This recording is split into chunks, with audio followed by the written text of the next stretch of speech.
Hello, everybody. Okay, what the fuck? Come on. Here we go. One fucking week. Well, Caleb's back, everyone. Great. Yeah. Awesome. This could not have started any smoother. Okay. Refresh. Hello, everybody.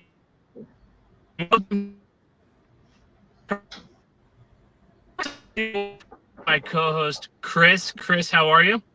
I'm good, man. How are you?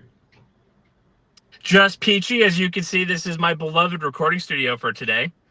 Alongside us, as usual, is Cam and BR. As you couldn't tell, things apparently technically go to shit when I'm not at my full disposal. I don't have my microphone, my laptop. I'm doing this via car by my phone. So we'll see how long this lasts, how long this goes. But we're coming off of the best race of the year, without a doubt, in the Coca-Cola 600. We'll talk about that. We'll talk about Kyle Larson's weekend. We'll talk about Amazon Prime, how they did in their debut in NASCAR. And we'll talk about the Ally 400, which is next week in Nashville, I do believe. So, yeah, jam-packed. Should be a lot of fun. And next week, things should be back to normal. I literally just got home from work. I am tired. Working in a plant, you get sweaty. It's gross. But I do it for you. I took way too long. BR was on my ass, so I had to had to clean it up. So here we are. Chris, what is first on the docket?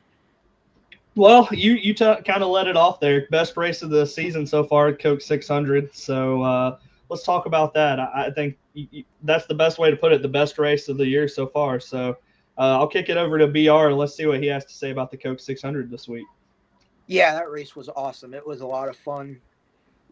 Seems like, I don't know if it was just the track or whatever, or if it was just a placebo, but it felt like they were able to pass a lot better, a lot easier this week than they have most of the year. I don't know if that was just me, but yeah, it was awesome race, awesome finish. Unless you're Kyle Larson, awesome weekend overall. You know,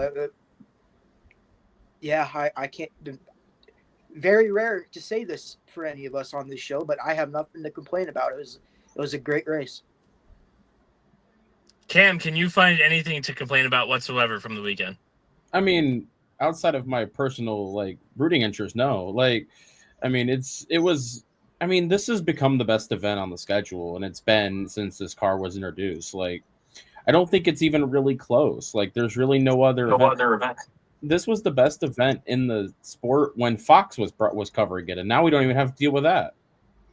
And it's everything you want. It's one of the few places left on the schedule where if you're faster than the leader, you can run them down and catch them. And you can pass them. You can pass anywhere in the field. You can come from dead last and win.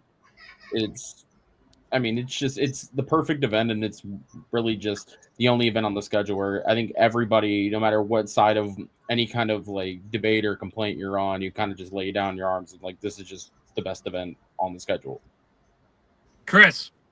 Definitely. Yeah, I mean, BR Cam kind of said it. Best event on the schedule has been, I feel like, since we've got this car. Maybe you could argue Kansas, but I mean, another intermediate, I feel like, just plays into this car. So yeah, but it was just good to watch. I mean, you got to see a guy come from last. I think we said it in the 1969 or 1971 or something like that was the last time something like that happened, where it wasn't due to a penalty, where we seen a guy come from last and win the race. Plus, it was just the broadcast was better, which we'll touch on in a minute. Everything all around this weekend was just great. It was a good product for the first time it felt like in a while. I couldn't agree more. My driver was in the wrecked club, so I think he finished P27, 2 laps down, something like that. At least he finished the race, thank God. But yeah, couldn't agree more. This race was spectacular from the beginning to the end. The battle between Byron and Denny, the battle between Byron and Chastain. Wherever you look, there was something going on, and Amazon covered that beautifully. Just a segue right into Amazon's debut with NASCAR on Prime. Junior back in the booth with Letarte. Cam, I'll kick it right back to you. What was your thoughts on the Prime broadcast? I mean, it was great. I mean, there were some hiccups they had because they had never done it before. At least it was it was only the graphics that they had hiccups. There were some, but outside of that, I mean, no one cared though. That's why I think it's so frustrating. Like when people, push back on critiques of Fox or the fact that Fox is even still in the sport, because it's like we're not asking for that much. We're just asking for a booth that seems to care about like the sport they're covering, and all the Prime people did.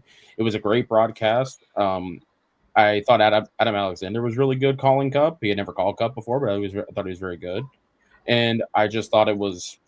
I mean, it was just I feel like in a lot. I think might have brought this point up before to y'all, but sometimes I do wonder when we're in the Fox part of the schedule if even if the racing maybe isn't the best, I wonder if we wouldn't hate it as much if the booth wasn't asleep for 3 hours. No, I'm sure when NBC takes control of the calendar, there are dud races there, and we just don't. We don't get all up in arms about it because there's not that like, oh, the broadcast has no idea how to make this interesting. Like Lee Diffie made maybe, at Daytona last year, where we kind of started to see or Talladega is a better example, when we started to see that kind of four wide for 200 something laps, and Lee Diffie made that sound interesting. So maybe there's something to do with that as well. But this race was not that. This race was awesome. I'm very curious to see how they followed up in the coming weeks, because Nashville's not really one of my favorite tracks. I know that some people have some other opinions about it, but I never found it to be super interesting. So I'm interested to see how they kind of do that. BR, your thoughts on Prime? Are you just thanking God that you don't have to hear Clint Boyer?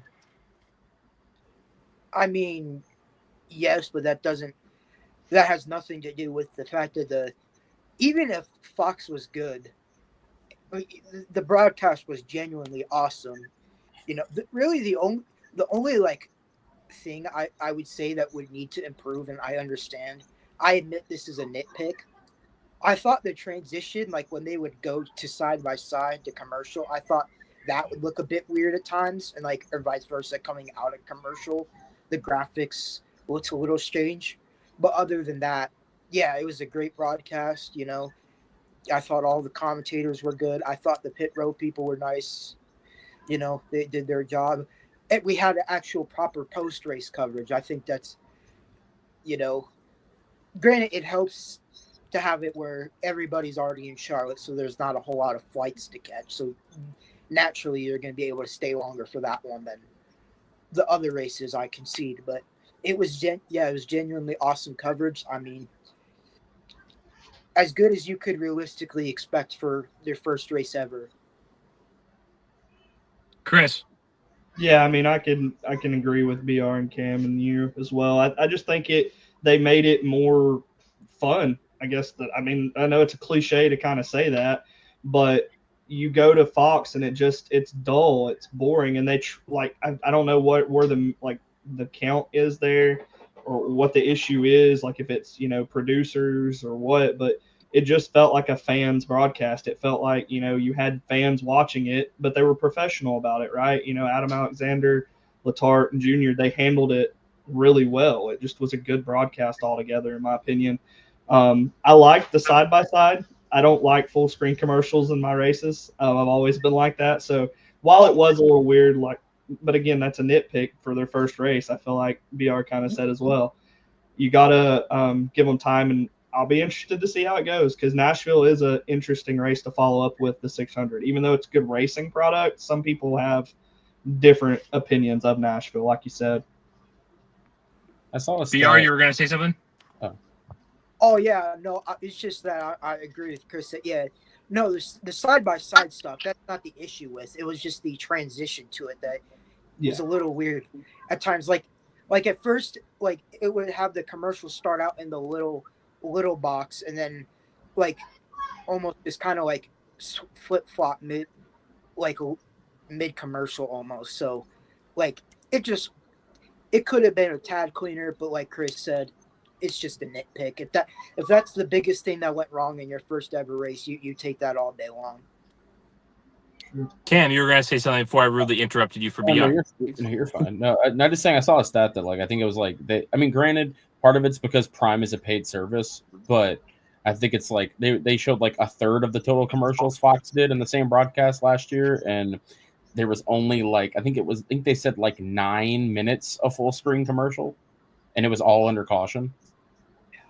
The That's last amazing. 75 laps were all commercial free, I believe. And the thing is, I don't want to hear that from fans either, where they're like, "Oh, it's on a paid service." Literally, all of us have said for years that we would pay for a service to have commercial free racing, and that's about as close as you're going to get. I literally told my wife and me both were saying she doesn't even watch racing that much. Like she'll casually with me because it's on the TV, but she was like, "Yeah, Prime, take my money. Like this is a product that I could get in behind watching because they care. Plus, like I don't know if you guys messed with it much, but the features like they have a flag counter. Like if you went down on the remote, it'll go back and tell you each of like the caution flags, what lap it was on, who was involved. Like they had so much stuff that was just cool to see." Yes, again, paid service, but right, we've been saying it for years. I'll pay for a service that cares about the sport I'm wanting to watch, and it seemed like Prime really did that. And at this point, who doesn't have Prime? Like I know very few people. Your that don't. 80-year-old grandpa does not have Prime. Well, you know, he He also can doesn't listen probably on the know how to radio. drive, so he probably doesn't He remember can how to listen drive. to it on the radio. No, he's still listening to MRN. All right. So, got the race done-ish before we get into our awards and whatnot. We got the broadcast done-ish. We're missing one storyline from the weekend that I think is fairly important to go over. Kyle Larson's double. Obviously, goes to the Indy 500 and doesn't finish. I think he finished P18 last year. This year doesn't finish. I forget how many laps he made into it. It's like 92. It's like 192. Thank you. No, 92. And then he goes to the Coke 600. Wreck's there too. Goes spinning pretty early. I believe it was in the first stage he went spinning. As I try to get a good angle so my mouth isn't right on my name. It's difficult here. And then I think he spun again. Did he DNF in the Coke 600 too? Yeah, he DNF, but I mean, that DNF wasn't necessarily his fault. That was just piss poor timing for him. I feel like at that point. The second wreck was not his fault at all. He just was in an unfortunate place and an unfortunate time and got hit in an unfortunate spot. Gotcha. Okay. So, all that in mind, Kyle Larson's weekend. A couple of questions. I'm just throwing them out there. Number one, does this make you feel any different about the whole Kyle Larson's the best driver in the world argument? Does this hurt his all-time legacy right now? Like, just those general narratives that people like to throw out there. Armchair crew chief in on Tuesday. Chris, I'll kick it right to you. Yeah, I mean, all-time legacy, maybe not. I mean, like we kind of talked about in our text, I think that shows you the difficulty of the Indy 500, right? Like, I think it's cool that he did that and he had a good race or decent race. Probably would have done better last year had he not got the speeding penalty on pit road. But then this year, just to wreck out late, like, yeah, it's disappointing. It stinks. And then to go to the Coke 600, he looked really good early, like was up there racy. And like you could even hear the guys on the broadcast talking about it, how amazing it was. He just hopped in that car and was going after it. Like we don't see Kyle Larson just do that though from week to week with different things. But still, I don't know if it affects like all-time legacy, so to say. But right now, yeah, it's a little blemish if you want to call it that, if that. Again, only one driver has ever done it and finished both races, that being Tony Stewart, where he did it, I believe, twice. Cam, I'll kick it right to you. What's your thoughts? I mean, yeah, I don't think it does really anything. I mean, the reason Smoke did it is because Smoke was an IndyCar champion. Like, Smoke knew how to drive an IndyCar. But, no, that didn't do anything. I mean, Kyle Larson spinning out from the lead. We've seen that 100 times. So we're just used to that with him. But, like, I mean, in terms of, like, the greatest driver in the world argument, I mean, I've always kind of, I mean, I don't know if that this hot take or what, but I've always thought it was kind of a ludicrous argument to call him the greatest driver in the world anyway.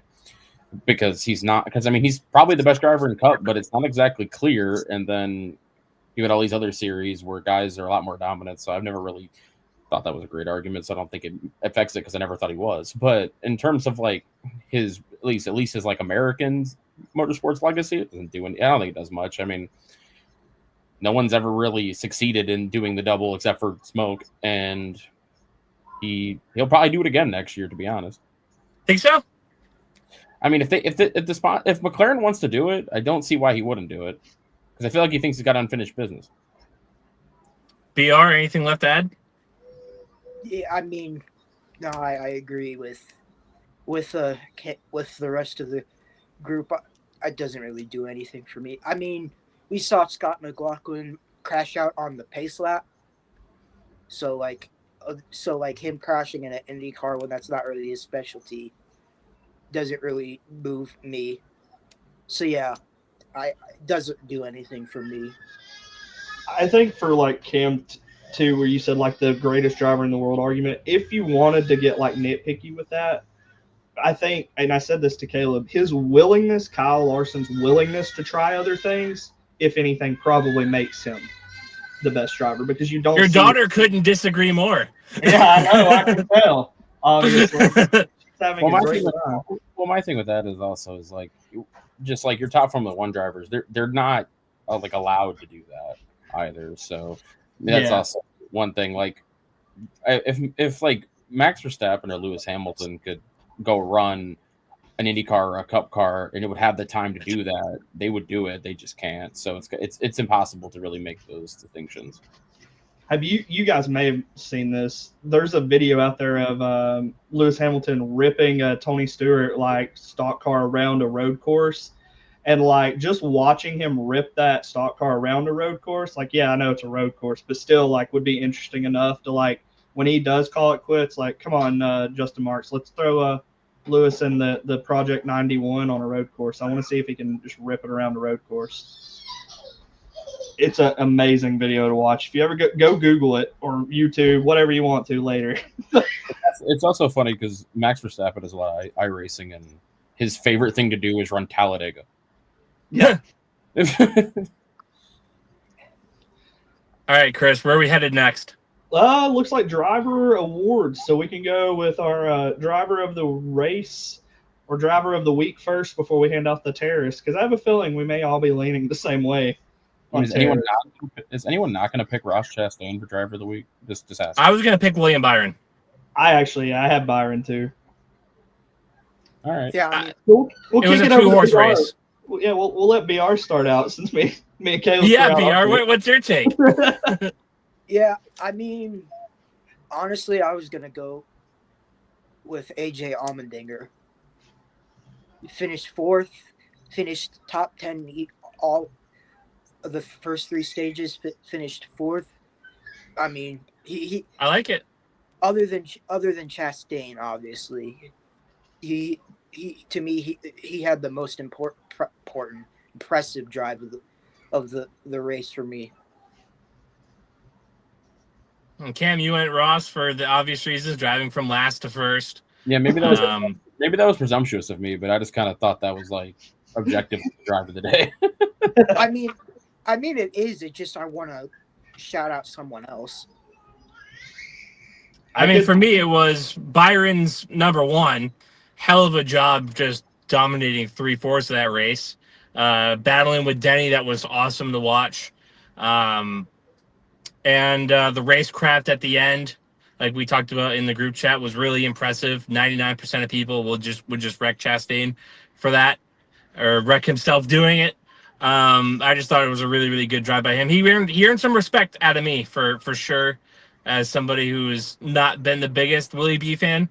Definitely earned some brownie points for me. Chris, I assume it's the same kind of reasoning for you. Yeah, I mean, similar. I just haven't, like, maybe, and I could be wrong, maybe I haven't paid enough attention to him, but I've not seen him drive like that, like he did during that Coke 600. You could tell he wanted that win, and then you could see how disappointed he was too, right? He was driving his absolute tail off, racing everybody. He wanted control of that race, and he didn't want to lose it if he had to say so. So, yeah, that was kind of my reasoning behind it. But, I mean, Ross was definitely a close second there because, come on, last to first and the Coke 600, a storyline. like that is kind of hard to ignore. All right, terrorist of the week. I'll lead it off because I think that some people might follow me. Denny Hamlin's gas man absolutely screwed the 11. Trying to get that second gas tank in, didn't get any of it, and all ended up on the ground. Costed Hamlin a real shot at winning the Coke 600. He was battling Byron all day. I would have loved to see that finish to completion. I thought those two cars were the best ones all day. It could have been something interesting between him if Hocevar didn't blow up, and Hamlin and Byron. That could have been a really awesome battle to the finish. BR, I'll kick it right to you. Well, you briefly mentioned it. Carson Hocevar's engine. He was top 3, top 5 the whole race, having a career day, and then just on a restart for no reason, his engine just blows up. Boom. Yeah. What's going on there? I think he would have had something to say about that finish to the end if his engine was a cooperative. I'm right there with you, Cam. I was going to say the Hocevar thing too. I mean, I thought he looked like the fastest car through most of that race before he blew up. I mean, he just seemed like, I guess other than Chastain, but he seemed to pass people even quicker than Chastain when he got. Oh, he was kicking ass, yeah. And it just, I mean, on a restart, he takes Buescher with him because he had to go somewhere, and Buescher didn't know he was there. It was just that was awful. Close second is Tyler Reddick for almost taking out the leader for literally no reason. Oh yeah. He just goes face first into the wall because he spins out after taking a speeding penalty. I'm like, bro, you've already fucked your race. Let's not do that. God, that could have been bad. Chris. Yeah, I kind of went the same route with you. That gas man for Denny kind of killed Denny, but I like watching Denny. I think Denny and Ross. Hocevar was a close second. This the general disappointment on Twitter when Hocevar's motor blew, fandom. Everybody was like, "Oh man, Carson Hocevar's engine blew. That sucks for Hocevar." I send so many posts like that. It was just, you could see people were behind seeing Carson Hocevar up there contending and just running his absolute ass off against guys like Denny. I might have to make an amendment to our show from last week. I think Hocevar might just win this year.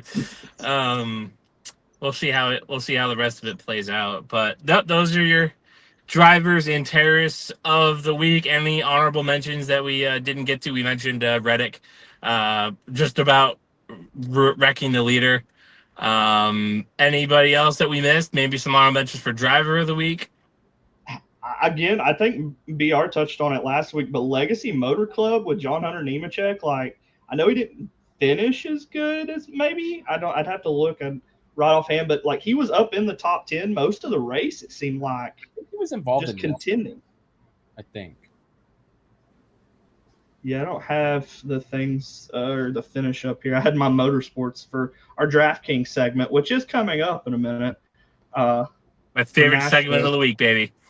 Let's see here. Let's go pull it up real quick. POV, you're Michael Jordan. Minor shout out to Chase Briscoe, just because I felt like he was. He finally showed up. Yeah. Well, no, but it felt like he kept losing 10 positions on restarts, and then he would just get it back every time and end up third. So. Brad Keselowski's another one, 5th. I mean, he needed that race. They talked about it. We all assumed that he was going to end up in the wall. He was a lap down at one point, or was about to be. I don't know where that came from, because I remember seeing it at the end and going, "Oh, okay, he was P5." We also got SVG, another top 15 there, BR. So he cracked the top 15. Yeah, it was a good performance from him. Yeah, Trackhouse is back, baby. John Hunter didn't finish really good. P27, so he had I think he was an incident. Yeah, but he was up there. I just noticed most of the race, you saw the 42 in the top 10, and that's just not something you've seen collectively. So they're getting better, and then you got Brad too. So I guess we can wrap the 600 talk up and move on to Nashville. One thing before we get to DraftKings. Cam, I don't want to put you on the spot, but I want to give you a chance to kind of throw this out there. in our group chat that we had pre-show, or maybe it was in the racing chat. You said that you think Ross Chastain is a maybe top 6 driver in the circuit right now, and I don't necessarily disagree, but I thought that was a good opportunity to kind of come on here and maybe talk about that and give us something else to discuss. So if you don't mind me putting you on the spot there. Well, I mean, I think he's somewhere between like 6 and 8 in the series. I mean, the 5 that I think are, I wouldn't say the word definitively because everything's relative, equipment, all that stuff, but the 5, at least to me, that I think are better pretty solidly are Larson, Bell, Byron, Hamlin, and Blaney. But like Chastain, I think is firmly in that like Logano and Reddick part of the hierarchy in the series. And frankly, all those guys I just mentioned, he probably has the worst equipment.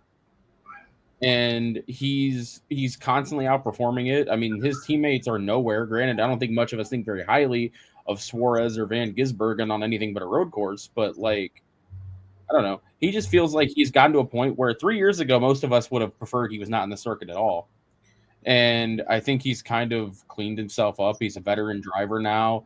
He seems like he can race with anybody. And yeah, I mean, at this point, I feel like he is in that conversation of kind of like that, middle of the top 10 tier drivers where he would improve pretty much any team if he was added to it. Chris, anything? Do you have any dispute or? I don't know that I put him at 6, but I can see what Cam's saying, right? Like he's in that range easily with like a Reddick and a Logano in that top 10. I feel like, and he would make a team better. I think the big thing with him is he's become a leader too, because like they said it on the broadcast, you heard he called his team out, and they've started performing now, like turning it around, performing for him. It seems like he's becoming a leader in that seat for that organization like they need, but he's also driving his ass off like we know Ross to do. So I definitely could say he's top 10 for me. As for that order of top 10, I don't know how you'd go because any given day I feel like it could change, or any given race season that top 10 could change right now with the way equipment is and things. But yeah, I can go with that. Did any of us say yes to Ross winning this year? I'm pretty sure. I don't remember. I feel like I might have said no. I remember what happened because I think we all kind of agreed with this statement. I don't know how many of us said yes or no, but I know I said no. But then I said it's Ross. He will probably randomly win sometime. I think that's what I said. I don't know. I think and I think I went with you on that too. Yeah. Yeah, we were all like no, but we wouldn't be shocked. And it had nothing to do with Ross. It had everything to do with Trackhouse. Yeah. Yeah. BR, anything to add? Not particularly. Love it. Chris, my favorite segment of the week. Pull it up. All right. We got some DraftKings odds here. Let's see what we got this week. Looks like they're just going to give me a race winner this week. No props or anything. So. Did we record too early? Son of a bitch. I don't know. Probably. It seems like we might have. Because, yeah, we just got picks. Just got a winner and then top 10, top 5s right now for Nashville. I can quickly check the other markets just to see if maybe we can call our Audible and use a different market real quick because it's already on my phone. Hold on.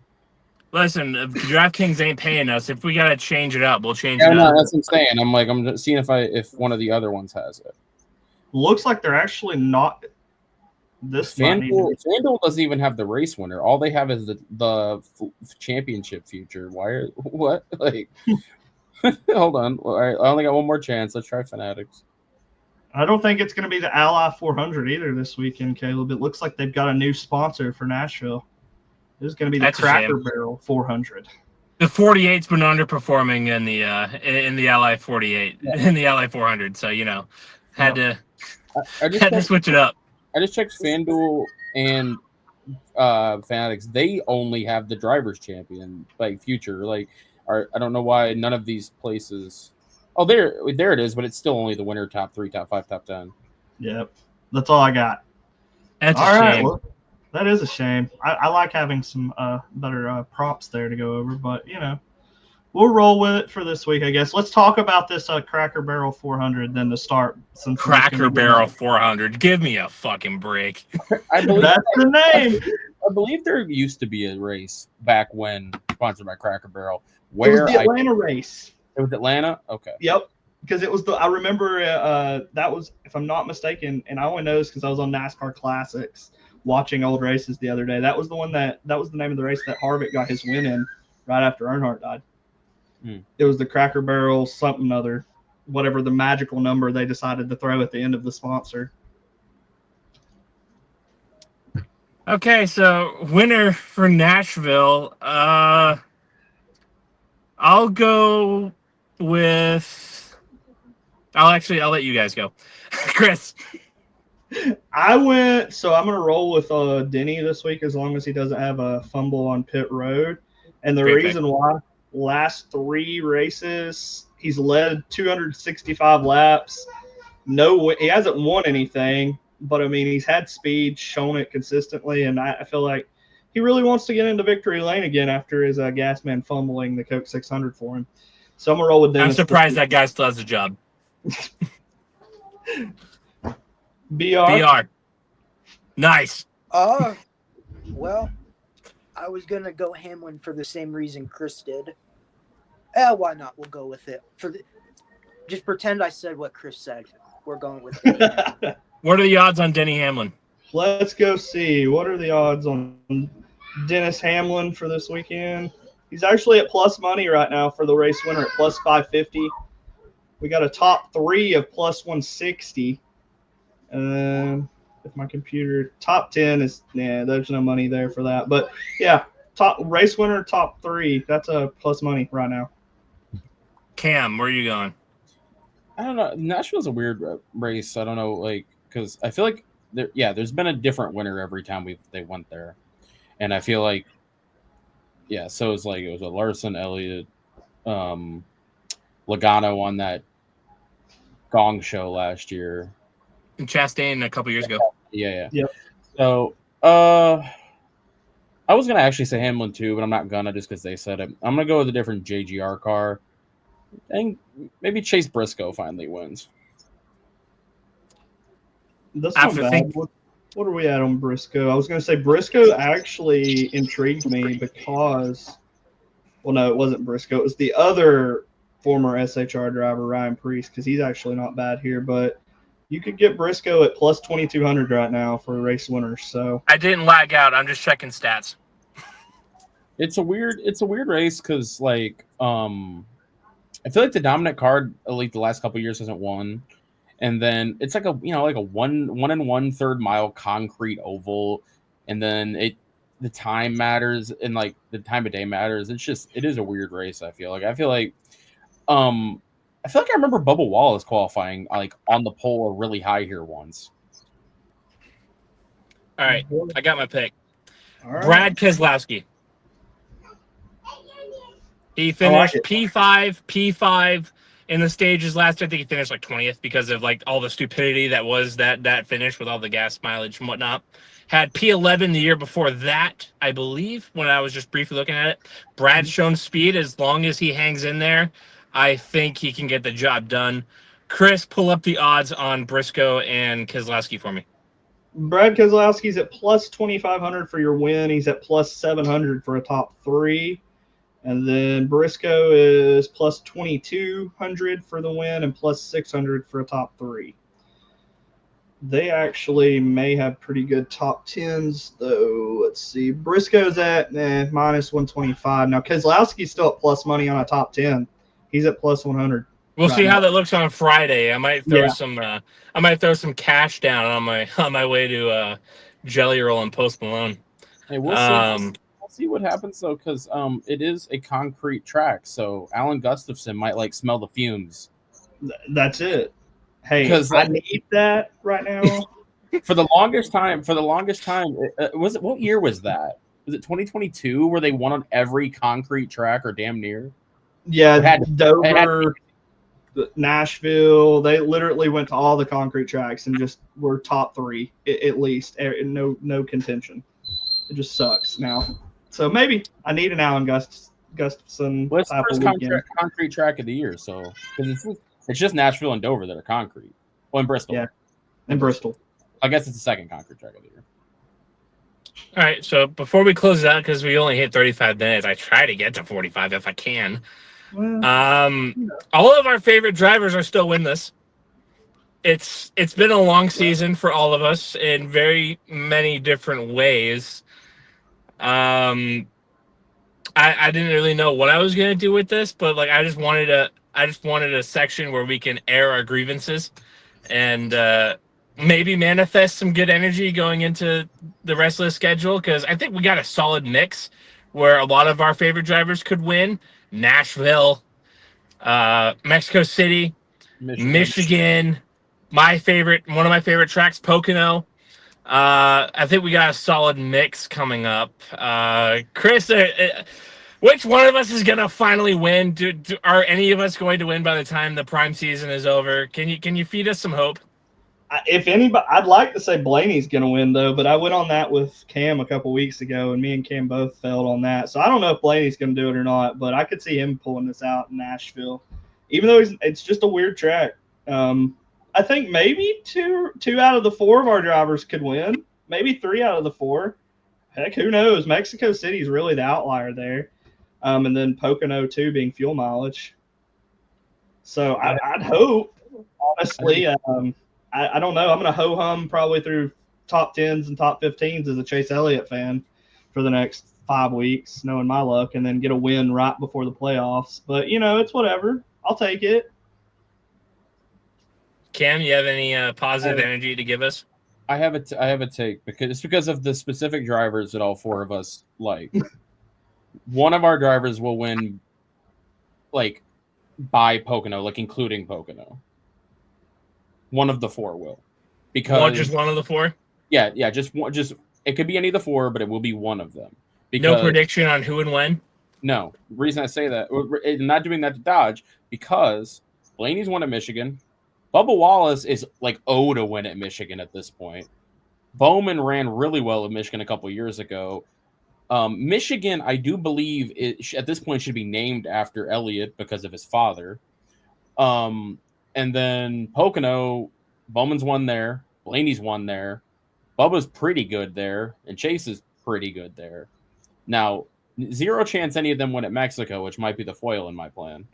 Are you kidding me, Chase Elliott? Did you say road course commercial on Prime? No faith? I mean, he hasn't won one with this car or really ever threatened. No, yeah. And then also, Elliott's won Nashville. Blaney runs well at Nashville. Wallace at least qualifies usually well at Nashville. Caleb, you'd have to tell me how Bowman runs at Nashville. I don't really Sucks. know. Okay. So He's overachieved this year too. Listen, Bowman's whole thing this year has been overachieving at tracks he normally sucks at. And then he gets wrecked. Hold on, what's after Pocono? That would be the first TNT, wouldn't it? Yes. Dover? Richmond? Hold on, let's go. Hold on. After Pocono is Atlanta.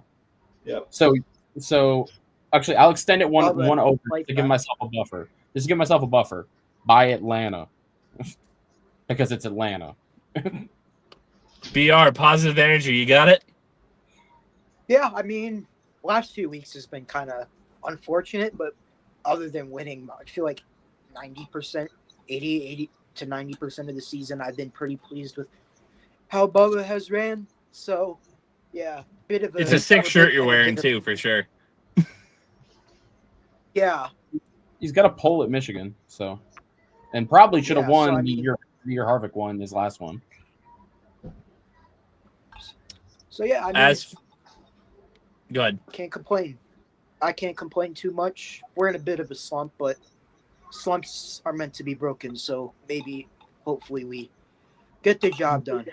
There's gun the to your head. which Which one of our favorite drivers is going to win first? Are you asking me? Yeah, gun to your head. Which one of us is going to win first? Bowman. Yes! Exactly what I wanted to hear. I think Bowman's going to win at Pocono. I wrote that down in my preseason chart. I feel really, really good about that. He runs strong every time. Sure, maybe his win was a little Mickey Mouse back in 2021, but he finished like second or third last year, was running really strong in 23 when everything was going to shit. 22, I that it's not in my brain. But I feel really, really good about that. I think Bowman at Pocono, I feel it in my blood, in my soul. Need that, but I think Blaney's going to win first. Yeah. I could see that coming at Michigan for sure. I could see Chase Elliott finally getting back to road course form in Mexico City. I wouldn't bet on it. I could see it. I think we all made valid points that literally, I think this is a solid place for all of us to get one. And I'll stick with what you said originally, Cam. One of us is winning by the end of this prime season. So all that being said, we hit 41. I think that's good enough. Chris, what do we got this week? Any final words to the fine people at home? No, just a picks piece for me and you. Power rankings, I'll have those since we did have a points paying race this past weekend. I didn't do anything last week after the All-Star race. You picked first this week, by the way. All right, well, we'll see how. Don't steal my pick. Don't steal my pick. Well, you took one of mine last week in Rowdy, but so I'll take it. Other than that, nothing really. No wife podcast this week? Maybe. We're on starting summer vacation, and the last couple weeks of school have been crazy. Ooh. So we'll see if we get it out. It's been hectic, as you guys Not heard jealous. Earlier. Not jealous at all. BR, Cam, anything nice to say to the fine people at home? I crashed out before I got to say this last week. So this is about a week late, and I apologize to both men involved. But last Sunday, as in not the Sunday of the All-Star race, was his birthday. So happy belated birthday to him. And last Wednesday was my dad's birthday. So happy belated birthday to him as well. I thought you were going to say something along the lines of getting my shit together. No. I was just joking the whole time. I was just. I didn't even catch you say that. Honest to God. Hey, fair enough. BR's got to make it to the end of the show this week too. His equipment. Yes, that's Yeah. incredible. Cam, anything from you? Not really. Good.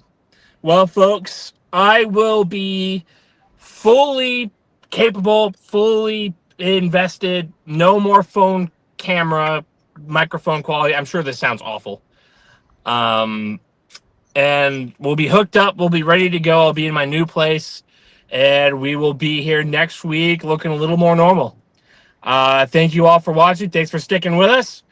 We will see you all next week. Hit it, Chris.